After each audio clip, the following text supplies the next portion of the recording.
如果你用砂轮来接的话，肯定是上不了。800瓦，1000瓦啊，1000瓦，还要用什么气体吧？啊，对。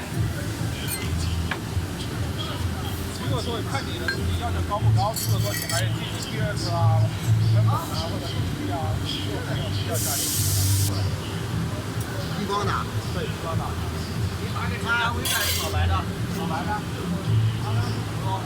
他说完了出来了，给我的话，你打电瓶要温是吧？我是多少volt的？6多瓦的。1000瓦。30了。现在直播间30了。